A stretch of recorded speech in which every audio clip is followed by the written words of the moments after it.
Sigurbjörn Barðarsson, landsliðsþjálfari, tilkynnti valið nú rétt í þessu. Til hamingju með valið, Sigurbjörn. Takk fyrir það. Hvernig líður þér eftir að hafa tilkynnt? Mikill léttir.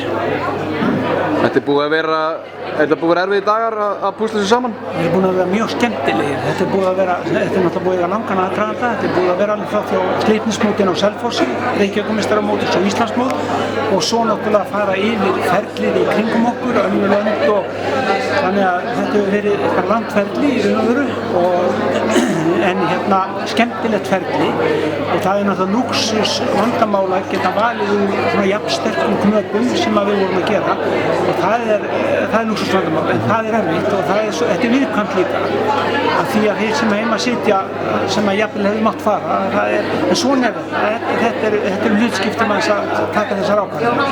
Já, þetta fylgir þessu. Einhverjir sem þú vilt nefna sem að sátu fyrir utan sem að ekki fara með eða hefur bara láta þá? Ég hef ekki að mismuna engum í því. Það er bara hópur af fólki sem hefði geta verið þarna inn á knöppum og þegar tími kemur örugglega. Einmitt.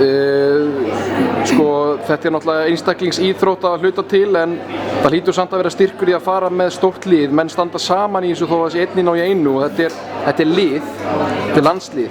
Já, þetta er liðsheild og við vinnum út frá því en við náttúrulega látum hvernig einstaklingi friði þegar hann fer að berjast í titlasöfnun og þá er þetta náttúrulega orðið einstaklingurinn sko því að hann er jafnvel að keppa innbyrðis í liðinu líka og það er bara öll við í borðið en númer 1 er þetta náttúrulega einstaklingskeppni, það er þannig en auðvitað er þetta liðsheild sem fer út sko. Þetta má sama segja kannski bara fótbolta, það er auðvitað hópkeppni en það er alltaf einstaklingarnir sem er að skora mörkin og skara fram úr að þeir eru hotline sem að segja. Varðandi valið, velur eitthvað út úr þessari hugsun að fólk séu öflugir liðsmenn líka? Það hefur alveg klárlega áhrif á heildarsýninu.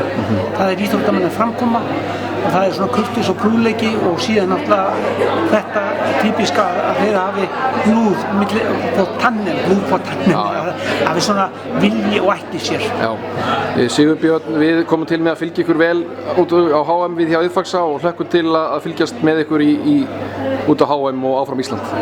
Ég þakka ykkur bara fyrir innlítið og vera að standa við baki á okkur og miðillinn er flottur og hann er að dafna og verða ennþá betur og ég er bara þakkláttur að hafa ykkur með. Takk fyrir það, sjáumst þar.